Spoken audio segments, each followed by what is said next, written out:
I was washing dishes when my daughter Emma walked into my kitchen. She looked so happy in her pretty wedding dress. It had only been 3 days since her big day.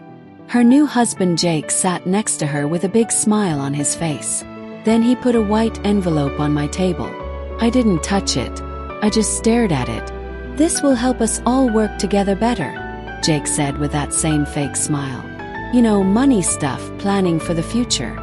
Emma nodded like she was agreeing with everything he said. "It's just papers, Mom. Jake is really smart with money. We want to make a special account for when we have babies. You understand, right?"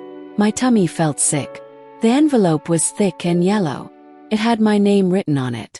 "Just look at it when you can," Jake said, getting up to put his plate away like nothing was wrong. "We're going on our honeymoon tomorrow, but this will save time later." I didn't say anything. I waited until they left to open it. When I did, my hands were shaking. Inside were papers that said I already agreed to put some of my money into a new account that Jake would control. He had no idea what he was trying to take. Nobody did. Not even Emma knew. When my husband died, I got $7 million. I never told anyone. Not Emma, not the lawyers, not even the bank, until I made a secret account with a different name. Thank God I stayed quiet, because now I knew what Jake really wanted. I had seen men like him before. They were mean people who pretended to be nice. Before I tell you more, I want to know where you're watching from. Please click the thumbs up button and follow my channel. It really helps more people hear stories like this. I wasn't just going to say no to Jake's papers. I was going to test him. In 3 days, I would set a trap he would never see coming. The trap: fake money transfer. When he tried to take what he thought was new money, I would be watching everything he did. But before I could start my plan, someone knocked on my door. It was 9 in the morning. When I opened it, it wasn't Jake. It was his lawyer. In his hand was another paper. This one said, "Emergency Extra Rules," and it had Emma's name signed on it. Seeing that lawyer at my door made me more scared than I wanted to be. He looked young, maybe in his 20s, dressed in fancy clothes, carrying a briefcase. He already had his hand out like we were just doing normal business. "Mrs. Johnson?" he asked. I nodded but didn't say anything. "My name is David Miller. I'm here for Jake and Emma about some important money papers." I didn't move from my doorway. "My daughter's name is Emma Johnson," I said in a flat voice. "She didn't change her name." He blinked but kept smiling. "Of course, sorry. Can I come in? This won't take long." I wasn't sure what to do. Part of me wanted to close the door, but I was curious. I needed to know how deep this problem went. So I let him in. He walked in like he owned my house. He put his briefcase on my dining table, the same table Emma used to do her homework on. "This paper," he said, opening his case and taking out shiny documents, "is what we call a safety measure. Jake and Emma have decided to put their money together. Of course, this includes any money from family that could help their account." I didn't sit down. I watched him from across the room with my arms crossed. He kept talking. "Emma signed this paper yesterday morning before they left for their honeymoon. Jake wants you to sign it before this week ends so everything is ready when they come back." I raised my eyebrow. "Before they get back?" "Yes, it's really just a formal way of saying the family agrees," he said. "Stop talking fancy," I said. "Show me the part about money." He paused, then turned the paper around and pointed. "Section 7.2, Parent Money Disclosure and Pre-Inheritance Trust Setup." In simple words, they wanted me to tell them if I had any big money or expected money so they could put it in their shared account. They wanted to know if I was hiding anything. I almost laughed. They wanted my $7 million. I looked at the signature above where mine should go. It was Emma's handwriting, but it looked rushed, like she didn't even read it. The lawyer closed the folder gently. "This protects everyone, ma'am. You know how important planning is these days." "Did Emma actually read any of this?" "Yes." He gave a tight smile. "They're young. They trust each other." "Wrong answer." I stepped forward and put my hands flat on the table. Tell Jake he'll have to wait. I don't sign things without my own lawyers looking at them first. A look of surprise crossed his face. I understand. When can they expect your answer? You'll get it when I decide to give it, I said. He nodded, picked up his things and left. He was polite but clearly annoyed. As soon as the door closed, I let out a big breath. So it had started. They were coming after me. Jake knew, or at least thought, that I had money. Emma must have said something, maybe not the whole truth, but just a hint like, Mom's been doing okay, or she's been quiet about money since Dad died. It wouldn't take much to make a man like Jake start looking. I didn't blame Emma. She was in love. She had always trusted people too much. After losing her father, she held on to Jake like he was saving her life. I watched it happen and felt helpless, knowing that no warning from me would reach her heart. But now it wasn't just about love.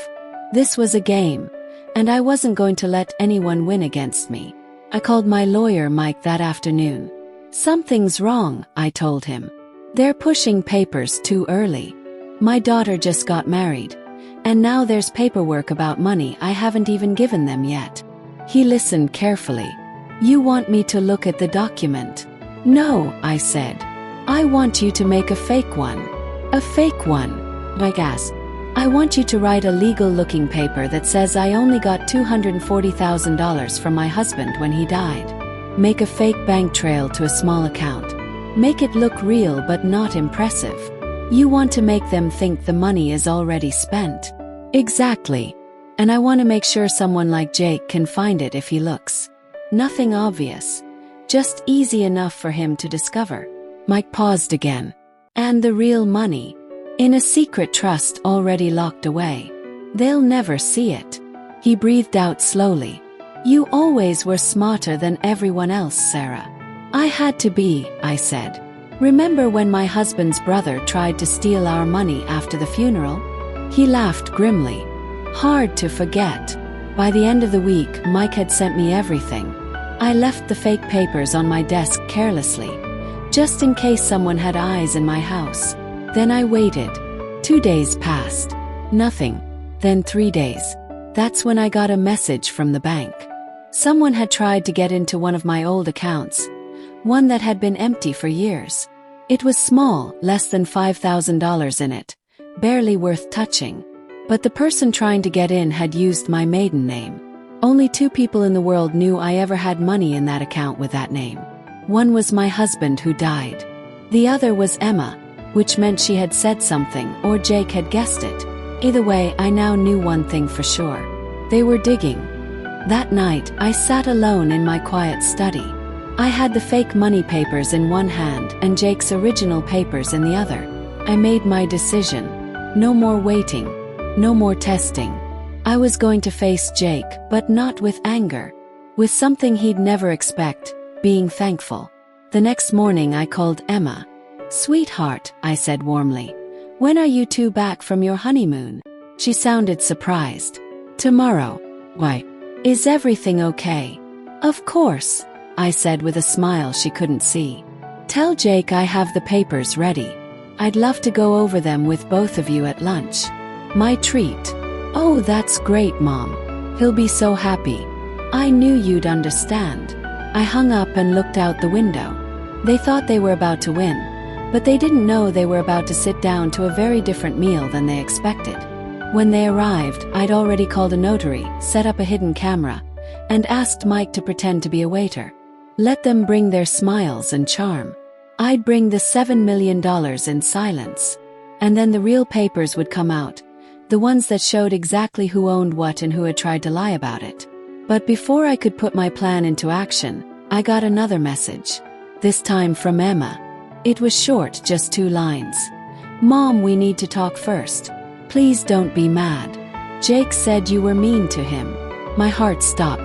Jake was changing the story faster than I expected. Now Emma wasn't sure about me. Now I was the problem. He was making me look like the bad guy, and I hadn't even made my move yet. I read Emma's message 3 times. Jake said you were mean to him. We need to talk first. Please don't be mad. I sat there frozen, my phone in my hand, the screen glowing like it was daring me to reply. I didn't. Not yet. This wasn't just a mistake. This was a smart move. Jake was clever. He knew I was suspicious. He knew I had figured out his game, so he did what mean people do best. He made me look like the bad guy before I could tell the truth.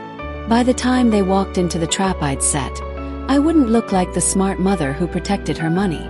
I'd look like the angry, worried widow trying to control her daughter's new life. He'd made me look bad before I even opened my mouth. I had to be careful now. No fighting, no anger, just quiet planning. I picked up the phone and called Mike again. "They're twisting the story," I said as soon as he answered. "I figured they would," he replied calmly. "You still want to go through with lunch?" I nodded even though he couldn't see me. "Yes, but we're not going in as lawyers."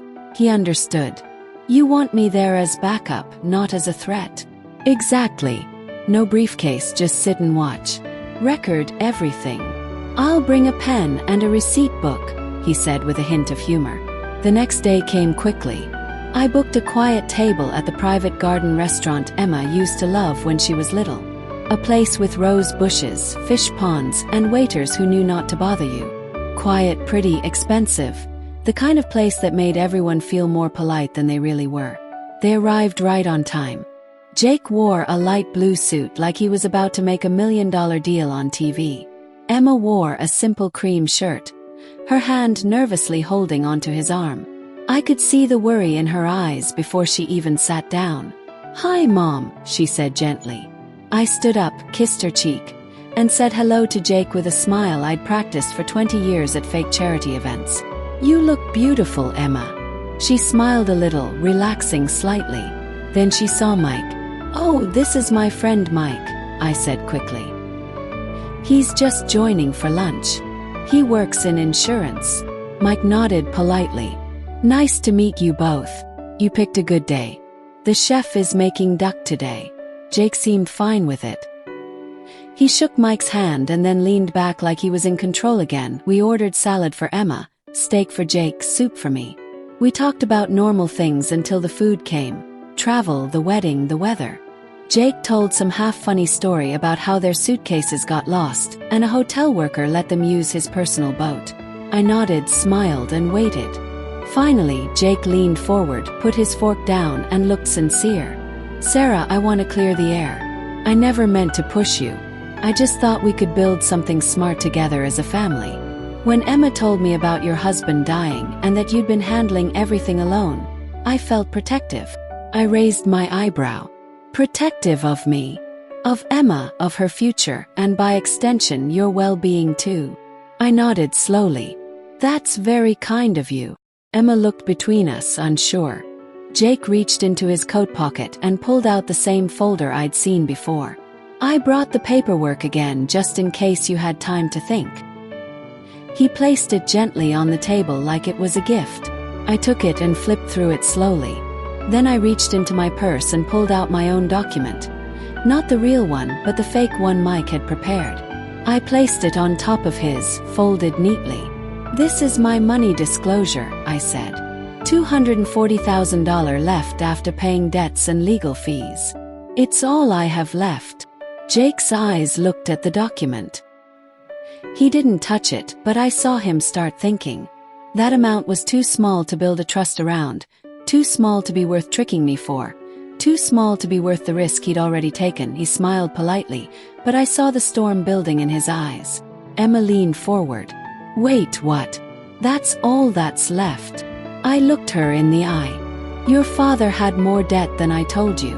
I didn't want to worry you after the funeral." Her face fell. "But you seemed okay." "I managed," I said softly. "I sold the lake house, cut back on spending. I just didn't want you to worry." She swallowed hard. "Oh." Jake reached for his drink. His smile was still there, but thinner now, strained. "I see," he said simply. Mike watched silently, his hand resting on his pen. The tension at the table was growing like a storm cloud. I added the final detail. "After this lunch," I said gently, "I'll be closing that account and putting it into a small retirement fund. Nothing fancy, but it'll last me. Jake blinked. Then he stood up. I need the bathroom, he said with a short laugh. Too much coffee this morning. He walked away, leaving his folder on the table. As soon as he was gone, Emma leaned in. Mom, did you really threaten him? I looked her straight in the eye. No, but I did say I wouldn't sign anything without legal review, and that must have scared him. She looked away. He said you called him a liar. I said nothing because I had silently in my mind. She wasn't ready to hear the full truth. Not yet. When Jake came back, he was calm again. Come. He sat down, picked up his folder, and put it back in his pocket. You know what, he said.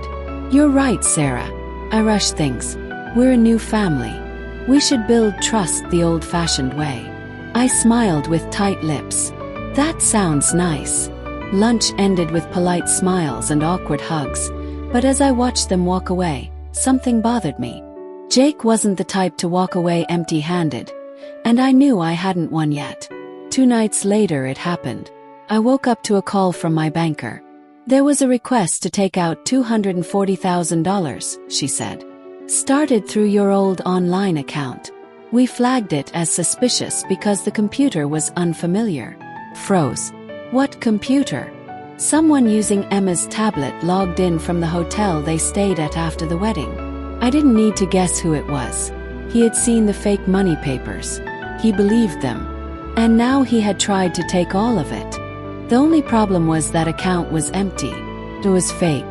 But what scared me more was that he had access to Emma's devices, which meant she'd given him passwords and full access, and possibly opened the doors to much more without knowing it. I hung up and called Emma. She didn't answer. I tried again. No answer. Then a text. Hey Mom. We're resting. Can we talk tomorrow? Resting. But I didn't sleep that night because I wasn't just dealing with a gold digger. I was dealing with a thief. And the worst part, he was sleeping next to my daughter. Barely slept. The house felt colder than usual, even though the temperature was the same. I walked from room to room like a ghost, locking windows, checking drawers, peeking through curtains as if Jake might suddenly appear on the porch with another fake smile and another friendly contract. But he wouldn't come out in the open anymore. No, he was already inside our lives, inside Emma's heart. And the worst part, she had no idea. By 6 a.m., I was sitting in my chair, wrapped in a blanket, staring at the blank TV screen. I hadn't turned it on all night. The quiet helped me think and plan. When the sun finally came up over the trees, I stood up, made coffee, and called Mike. He answered right away. He tried to take the fake money, I said quietly, from Emma's tablet. Mike didn't sound surprised. He's bolder than I thought. Or dumber. Maybe both. I rubbed my forehead. I need proof it wasn't me logging in. Can you help? Already working on it, he said. We'll get the computer address, the device details, even the timestamp. But Sarah, we might be running out of time. I know, I said and hung up. I stared into my coffee. This wasn't just about money anymore. This was about control and saving my daughter from a man who'd use her, drain her, then walk away with whatever he could carry. Later that morning, I sent Emma a message. Come to the house alone. No Jake, just us. She replied quickly. Why? What's going on? Just come. I made that lemon cake you love. She agreed. By 2 p.m. I heard her car in the driveway. I peeked through the window. She was alone. But she walked in slowly, carefully. Her eyes looked around the room like she expected cameras or a fight. Hugged her. She didn't hug back right away. We sat at the kitchen table. The same one where I used to braid her hair before school. I need to talk to you, I said, giving her a slice of cake. Really talk. She looked down at it. Okay. I didn't hold back. I know Jake tried to get into an account that wasn't his. He used your tablet. He set off a warning alert. Her face went white. What? No, he wouldn't. He did. He guessed there was money. I left a fake document to see what he'd do. Emma's eyes filled with tears. You set him up. I leaned forward. I protected you. I didn't want to believe it either, but I had to know who he really is. She shook her head, standing up suddenly. This is crazy. You're spying on us, tricking me. I'm trying to stop you from being robbed. He loves me, she said. I stood up too. Then ask him why he went into your tablet. Ask him what he was trying to take. I don't. He wouldn't. He said you were paranoid, that you hated him. Because I saw him for what he is. She grabbed her purse, tears falling now. I can't do this, she said. I need space. Emma, please. But she was already out the door. She drove away fast. I stood there heartbroken, watching the dust settle on the road. I had just pushed her away. And Jake, he'd win if I lost her. I went back inside and sat down, my chest tight. I hadn't cried in years, but now the tears came fast. Mike called just then. I got the proof, he said. Confirmed. It was Jake. I can put it in a report. Good, I whispered. It won't matter if Emma hates me. She won't, he said. She left. He was quiet for a moment. Then, Sarah, what if we go further? Sniff. Further how? We expose him publicly. You still have those wedding videos, right? The party speeches. Yes. Let me look at them. Maybe he slipped up. Maybe he bragged. Mike, no. Listen, he's too proud. He talks too much. If he hinted about money in front of anyone, we can make it count. He nodded. Okay, I'll send everything. That night I watched the videos again.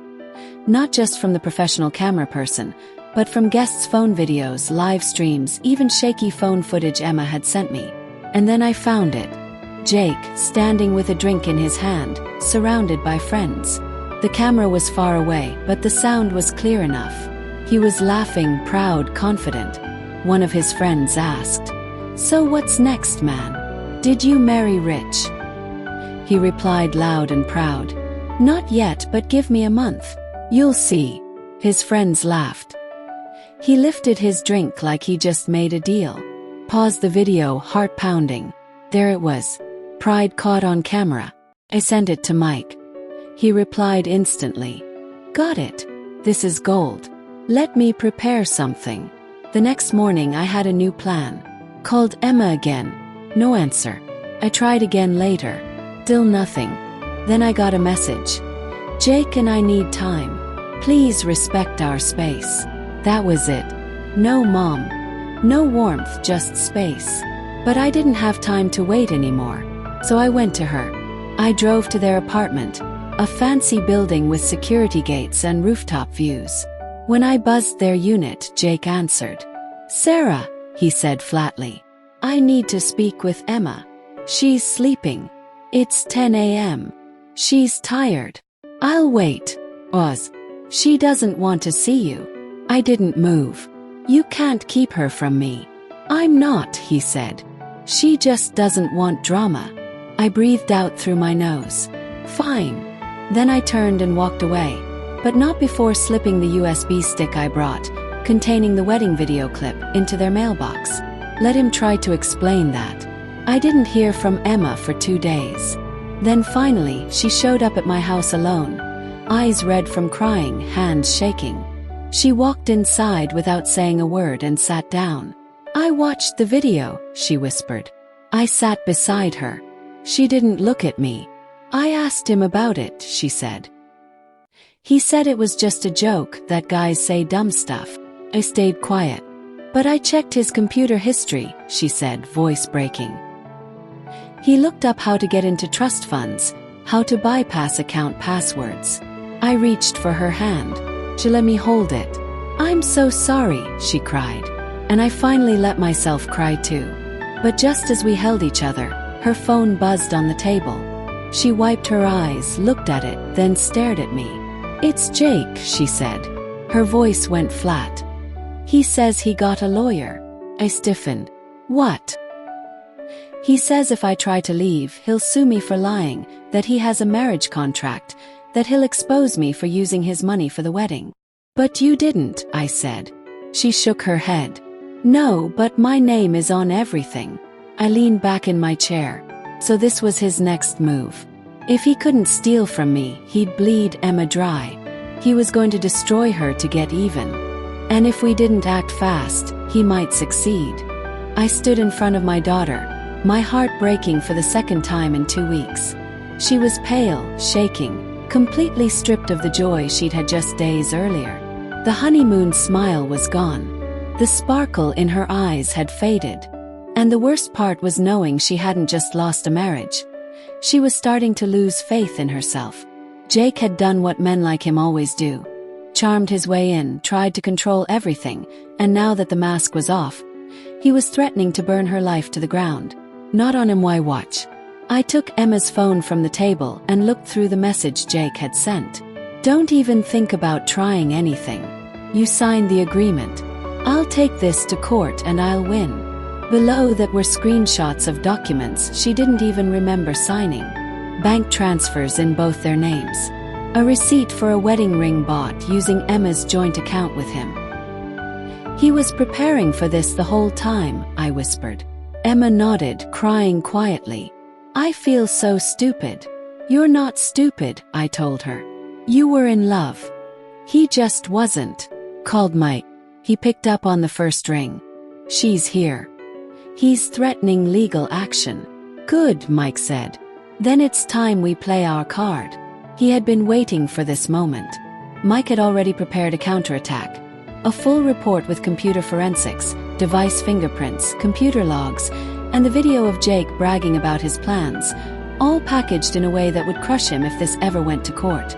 You want me to send this to his lawyer? Mike asked. No, I said. Not yet. Then what? I want to meet him face to face with Emma. Mike paused. Sarah. I need him to see what we know. I need him to look me in the eyes and realize the game is over. He agreed. We set the meeting for the next afternoon. I chose a public place, a lawyer's office downtown with glass walls and cameras. Mike would be there, quiet in the corner. Me too. I told her she didn't have to come, but she insisted. I need to see his face when he realizes I'm done. We arrived early. Jake showed up 10 minutes late, acting like he was important. He was wearing a black sweater and sunglasses like he thought he was some kind of celebrity. He smiled when he saw us, but it didn't last. Mike handed him a folder. This is a courtesy copy of our findings. Jake flipped through the first few pages and I saw it. The change. His face twitched. His lips opened slightly. His body stiffened. He knew he was caught. There's no crime here, he said quickly. You can't prove anything. You're right, Mike said. There's no crime yet, but what we have is enough to start several investigations. Identity misuse, financial tricks, fake contract pressure. Jake laughed. Your voice is on video, I said quietly. You said, and I quote, give me a month, you'll see. And you tried to move money from my daughter's account without her permission. He looked at Emma, his eyes getting narrow. You told them. She didn't flinch. No, she said. You did. He slammed the folder shut. What do you want? He snapped. I leaned forward. You're going to disappear. He raised his eyebrow. You're going to walk away, I continued. Sign papers to end the marriage. Release Emma from any shared accounts, properties, and legal claims. No court, no battle. He laughed bitterly. Or what? Mike pulled out a second folder. Or this goes public, and the local newspaper gets a story about a man who married for money and got caught. We already have a reporter waiting, I added. One email and it's done. Jake looked at all three of us. He was trapped and he knew it. You think you can just push me out? He hissed. No, I said. You pushed yourself out. We're just making it official. He stared at Emma like he still expected her to give in. He didn't. She slid a pen across the table. He picked it up slowly and signed every single page. When it was done, he stood up, fixed his sunglasses, and walked out without another word. Just like that, gone. Emma broke down the moment the door clicked shut. I wrapped my arms around her, rocking gently like I used to when she was small. It's over, I whispered. You're safe now. But she pulled back, tears still in her eyes. No, Mum. It's not over until I fix what I broke with you. Blink. You didn't break anything. Yes, I did. I didn't listen. Doubted you. I let him twist the truth. I smiled gently. You believed in love. That's not wrong. That's being human. We left the office together. The sun was setting, making long shadows on the sidewalk. That evening we made dinner at home. Nothing fancy, just spaghetti and garlic bread. But it felt warm again, peaceful. Over the table, she asked me one last question. Is it true, she said. About the money. Paused, then nodded. Yes, I did inherit 7 million. Her eyes got wide. Why didn't you tell me? Because I wanted to protect you from him, from greed, from what money does to people. She reached across the table and squeezed my hand. From now on, she said, no more secrets. I nodded and we ate. Finally, not as a broken family, not as a mother trying to save her daughter, but as two women who had made it through the storm together. Sometimes the best way to protect the people you love is to keep quiet about what you have. And sometimes that silence can save everything that matters.